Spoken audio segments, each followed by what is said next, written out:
po metų savanoriavimo Moldovoje. Aš buvau kupina naujų idėjų, naujos energijos. Buvau iš tikrųjų labai laiminga. Ir žmonės tai pamatė ir aš iš tikrųjų jam ir sakau, atitrūkit nuo savo visokių kasdienybių ir taip toliau, atitrūkit nuo savo darbų ir pagaliau pažinkit pasaulį iš kitos pusės. Savanoriaukit.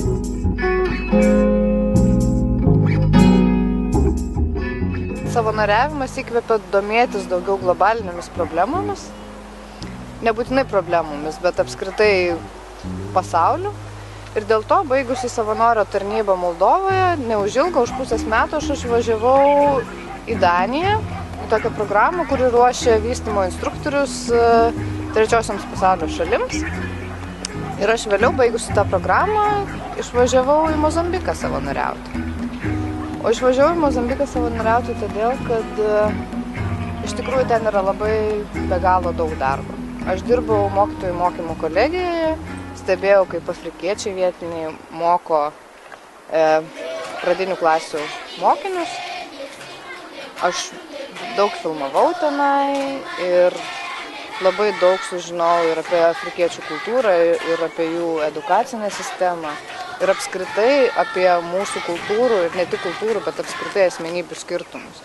Iš tikrųjų, man tokia savanoriavimo veikla labai padeda praplėsti mano akiratį ir tiesiog susimastyti apie tokius dalykus, apie kuriuos aš anksčiau net apskritai gyvenime negalvojau. Savanoriavimo veikla mano atveju buvo labai skirtinga Moldovoje ir Mozambike. Nes Moldova vis dėlto vis tiek yra Europos šalis ir nors mes kalbame apie kultūrinius šokus ir taip toliau, bet aš nemanau, kad aš gyvendama Moldovoje patyriau kultūros šoką. Tačiau Mozambike buvo visiškai kitaip. Važiavau tikėdamasi, kad aš esu jau tvirta, pasiruošus bet kokiems iššūkiams ir taip toliau. Ir čia nesvarbu, kad tai yra kitas pasaulio galas, man viskas bus tvarkoj. Dabar jau praėjus vos ne pusei metų po mano savanoriavimo Mozambike, aš vis dėlto galiu pripažinti, kad buvo man tas kultūrinis šokas. Ir tai yra visai kitoks klimatas, visai kiti žmonės. Ir iš tikrųjų labai sunkiai sekėsi man rasti bendrų taškų tarp mano gyvenimo ir tarp gyvenimo tų žmonių mozambikiečių grinai. Nes mūsų pasaulio suvokimai yra apskritai visiškai kitokie.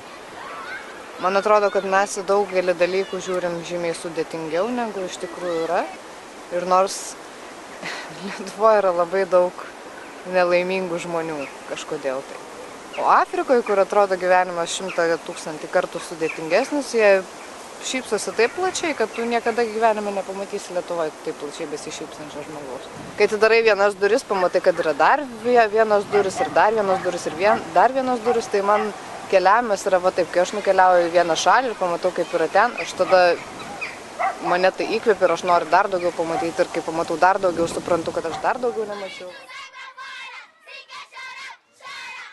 Ne veltui šie metai vadinasi savanoriavimo metais, nes iš tikrųjų tai labai gera, labai žmogui augti padedanti veikla ir kadangi jinai populiarėja, yra labai džiugu dėl to.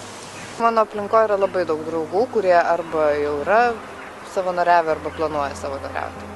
Pavyzdžiui, tarkim, mano sesuo dabar yra Nepale ir jinai ten dirba vienuolyne ir moko vaikučius anglų kalbos. Vienintelis minusas, kas yra, kad labai sunku po to vėl sugrįžti į tą patį ritmą. Į tą patį darbą ir tą pačią rutiną.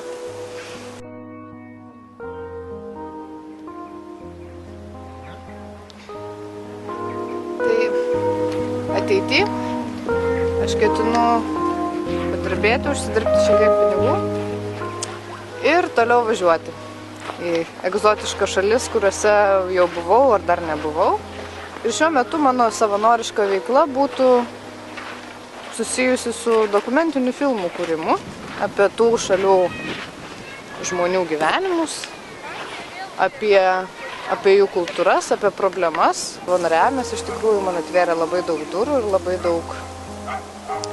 daug per tai pamačiau, patyriau ir sužinojau. Savanoriavimas gali truputėlį sujaukti galvą ir po to yra sunku tapti vėl normaliu žmogumi.